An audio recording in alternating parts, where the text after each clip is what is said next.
Marcos capítulo 1. Princípio do Evangelho de Jesus Cristo, Filho de Deus. Como está escrito nos profetas, eis que eu envio o meu anjo ante a tua face, o qual preparará o teu caminho diante de ti. Voz do que clama no deserto, preparai o caminho do Senhor, endireitai as suas veredas. Apareceu João batizando no deserto e pregando o batismo de arrependimento para a remissão dos pecados. E toda a província da Judéia e os de Jerusalém iam ter com ele, e todos eram batizados por ele no rio Jordão, confessando os seus pecados.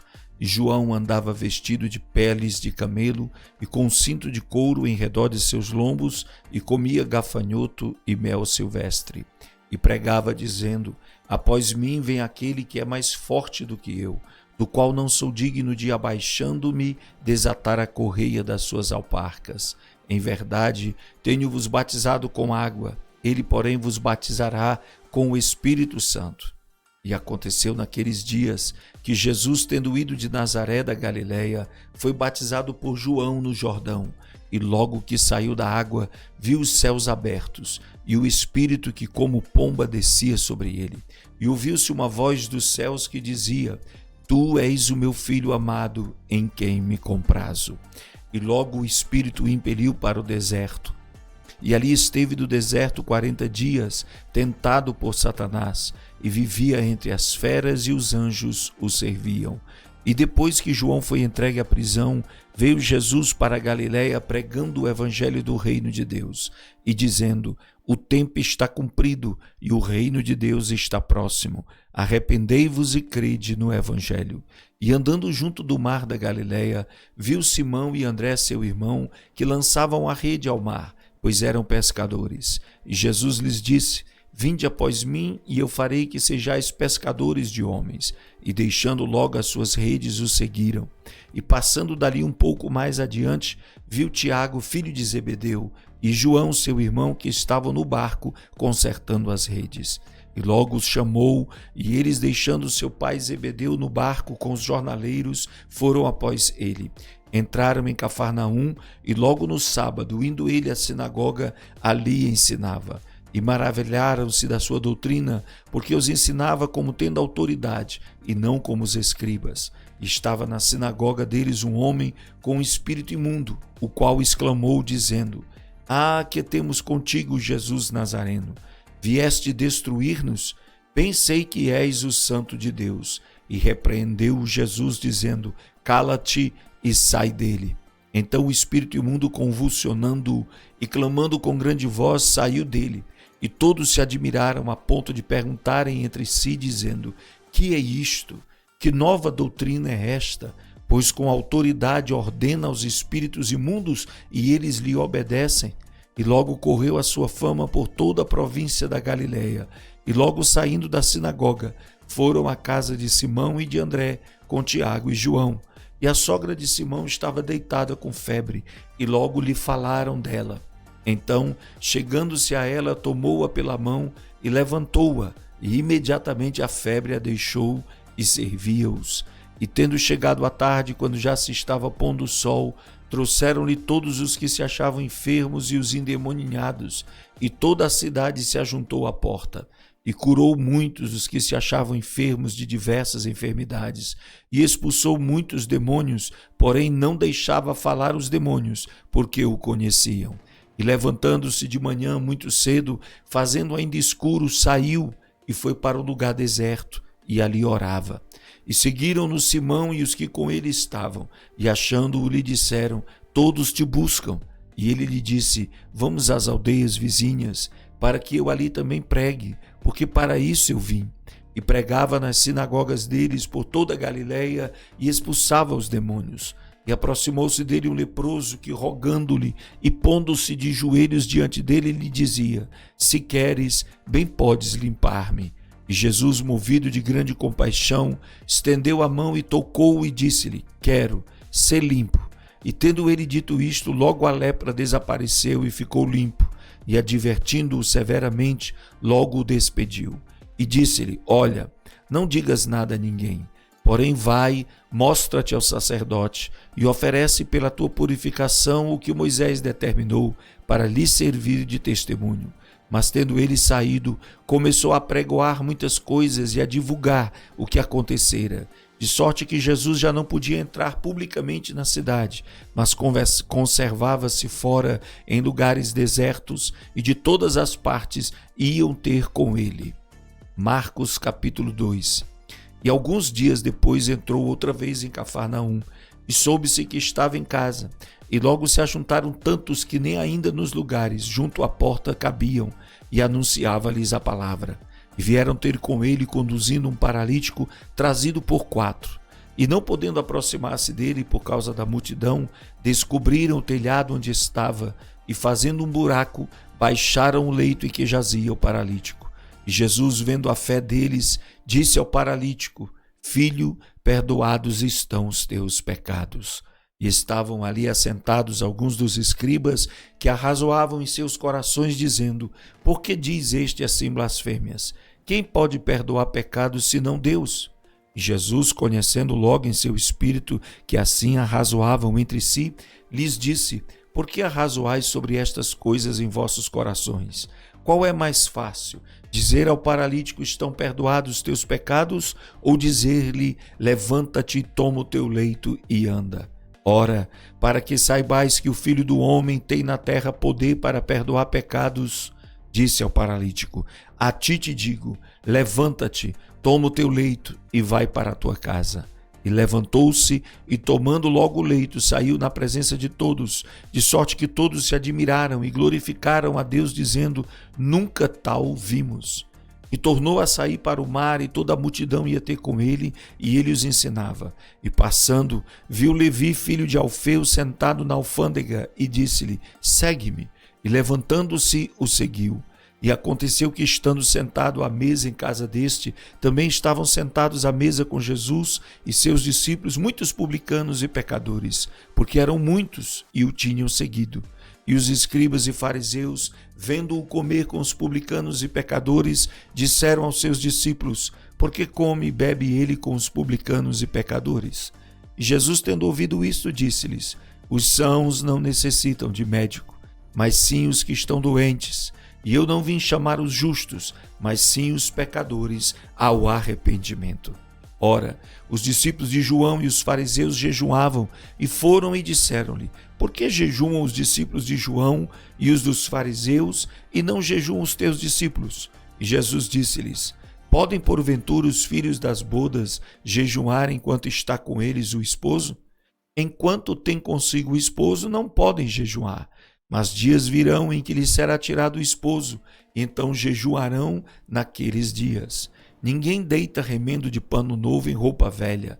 Doutra sorte, o mesmo remendo novo rompe o velho, e a rotura fica maior. E ninguém deita vinho novo em odres velhos. Doutra sorte, o vinho novo rompe os odres, e entorna-se o vinho, e os odres estragam-se, e o vinho novo deve ser deitado em odres novos. E aconteceu que, passando ele num sábado pelas searas, os seus discípulos caminhando começaram a colher espigas. E os fariseus lhe disseram: vês? Por que fazem no sábado o que não é lícito? Mas ele disse-lhes: nunca lestes o que fez Davi, quando estava em necessidade e teve fome, ele e os que estavam com ele? Como entrou na casa de Deus no tempo de Abiatar, sumo sacerdote, e comeu os pães da proposição, dos quais não era lícito comer senão aos sacerdotes, dando também aos que com ele estavam, disse-lhes: o sábado foi feito por causa do homem, e não o homem por causa do sábado. Assim o Filho do Homem até do sábado é Senhor. Marcos capítulo 3.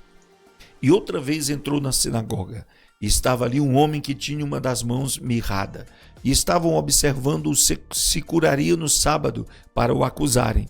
E disse ao homem que tinha a mão mirrada: levanta-te e vem para o meio. E perguntou-lhes: é lícito no sábado fazer bem ou fazer mal? Salvar a vida ou matar? E eles se calaram. E olhando para eles em redor com indignação, corroendo-se da dureza do seu coração, disse ao homem: estende a tua mão. E ele a estendeu, e foi-lhe restituída a sua mão, sã como a outra. E tendo saído os fariseus, tomaram logo conselho com os herodianos contra ele, procurando ver como o matariam. E retirou-se Jesus com seus discípulos para o mar, e seguia-o uma grande multidão da Galiléia e da Judéia, e de Jerusalém e da Idumeia, e de além do Jordão, e de perto de Tiro e de Sidom, uma grande multidão, que ouvindo quão grandes coisas fazia, vinha ter com ele. E ele disse aos seus discípulos que lhe tivessem sempre pronto um barquinho junto dele, por causa da multidão, para que o não oprimisse.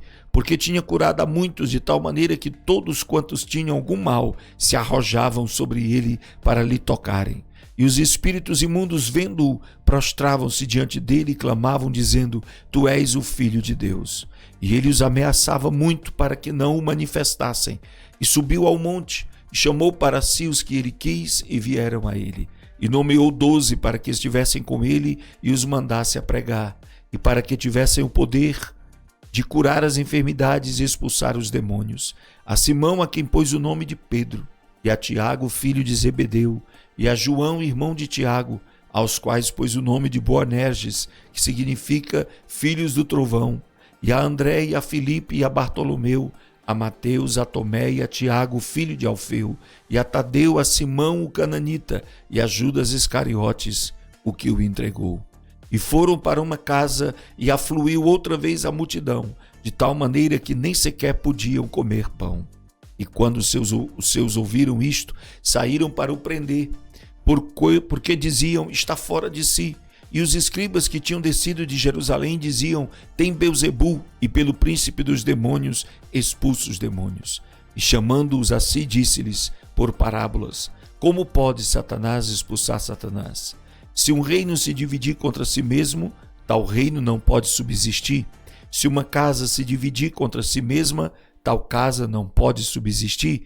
E se Satanás se levantar contra si mesmo e for dividido, não pode subsistir, antes tem fim. Ninguém pode roubar os bens do valente, entrando-lhe em sua casa, se primeiro não manietar o valente, e então roubará a sua casa. Na verdade vos digo que todos os pecados serão perdoados aos filhos dos homens, e toda sorte de blasfêmias com que blasfemarem. Qualquer, porém, que blasfemar contra o Espírito Santo, nunca obterá perdão, mas será réu do eterno juízo. Porque diziam: tem espírito imundo. Chegaram então seus irmãos e sua mãe, e estando fora, mandaram-nos chamar. E a multidão estava sentada ao redor dele, e disseram-lhe: eis que tua mãe e teus irmãos te procuram, e estão lá fora. E ele lhe respondeu, dizendo: quem é minha mãe e meus irmãos?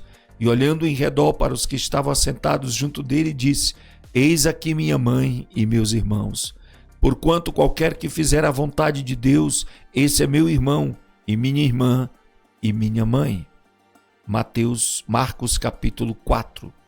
E outra vez começou a ensinar junto ao mar, e ajuntou-se a ele grande multidão, de sorte que ele entrou e assentou-se num barco sobre o mar, e toda a multidão estava em terra junto do mar.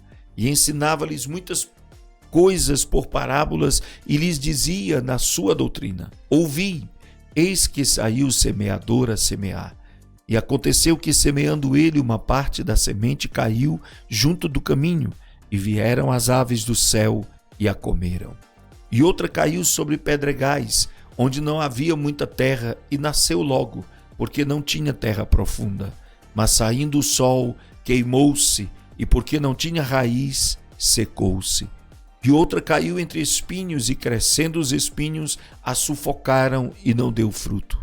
E outra caiu em boa terra, e deu fruto que vingou e cresceu, e um produziu 30, outros 60 e outros 100. E disse-lhes: quem tem ouvidos para ouvir, ouça. E quando se achou só, os que estavam junto dele com os 12 interrogaram-no acerca da parábola. E ele disse-lhes: a vós vos é dado saber os mistérios do reino de Deus, mas aos que estão de fora, todas essas coisas se dizem por parábolas, para que vendo vejam e não percebam, e ouvindo ouçam e não entendam, para que não se convertam e lhes sejam perdoados seus pecados. E disse-lhes: não percebeis esta parábola? Como, pois, entendereis todas as parábolas? O que semeia, semeia a palavra, E os que estão junto do caminho são aqueles em quem a palavra é semeada, mas tendo a eles ouvido, vem logo Satanás e tira a palavra que foi semeada nos seus corações. E da mesma forma, os que recebem a semente sobre pedregais, os quais ouvindo a palavra logo com prazer a recebem, mas não têm raiz em si mesmos, antes são temporãos. Depois, sobrevindo tribulação ou perseguição por causa da palavra, logo se escandalizam. E outros são os que recebem a semente entre espinhos, os quais ouvem a palavra, mas os cuidados deste mundo, os enganos das riquezas e as ambições de outras coisas entrando, sufocam a palavra e fica infrutífera. E estes são os que foram semeados em boa terra, os que ouvem a palavra e a recebem, e dão fruto, um 30, outro 60 e outro 100. E disse-lhes: vem porventura a candeia para se meter debaixo do alqueire ou debaixo da cama? Não, vem antes para se colocar no velador. Porque nada há encoberto que não haja de ser manifesto, e nada se faz para ficar oculto, mas para ser descoberto. Se alguém tem ouvidos para ouvir, ouça. E disse-lhes: atendei ao que ides ouvir. Com a medida com que medirdes, vos medirão a vós, e ser-vos-á ainda acrescentada a vós que ouvis. Porque ao que tem, ser-lhe-á dado, e ao que não tem, até o que tem lhe será tirado. E dizia: o reino de Deus é assim como se um homem lançasse semente à terra, e dormisse, e se levantasse de noite ou de dia, e a semente brotasse e crescesse, não sabendo ele como. Porque a terra por si mesmo frutifica, primeiro a erva, depois a espiga, por último o grão cheio na espiga. E quando já o fruto se mostra, mete-se-lhe logo a foice, porque está chegada a ceifa. E dizia: a que assemelharemos o reino de Deus? Ou com que parábola o representaremos? É como um grão de mostarda, e quando se semeia na terra, é a menor de todas as sementes que há na terra. Mas tendo sido semeado, cresce, e faz-se a maior de todas as hortaliças, e cria grandes ramos de tal maneira que as aves do céu podem aninhar-se debaixo da sua sombra. E com muitas parábolas tais lhes dirigia a palavra, segundo o que podiam compreender, e sem parábolas nunca lhes falava, porém tudo declarava em particular aos seus discípulos. E naquele dia, sendo já tarde, disse-lhes: passemos para o outro lado. E eles, deixando a multidão, o levaram consigo, assim como estava, no barco. E havia também com eles outros barquinhos. E levantou-se grande temporal de vento e subiam as ondas por cima do barco, de maneira que já se enchia. E ele estava na popa, dormindo sobre uma almofada, e despertaram-no, dizendo-lhe: mestre, não se te dá que pereçamos? E ele, despertando, repreendeu o vento e disse ao mar: cala-te, aquieta-te. E o vento se aquietou, e houve grande bonança. E disse-lhes: por que sois tão tímidos? Ainda não tendes fé? E sentiram grande temor. E diziam uns aos outros: mas quem é este, que até o vento e o mar lhe obedecem?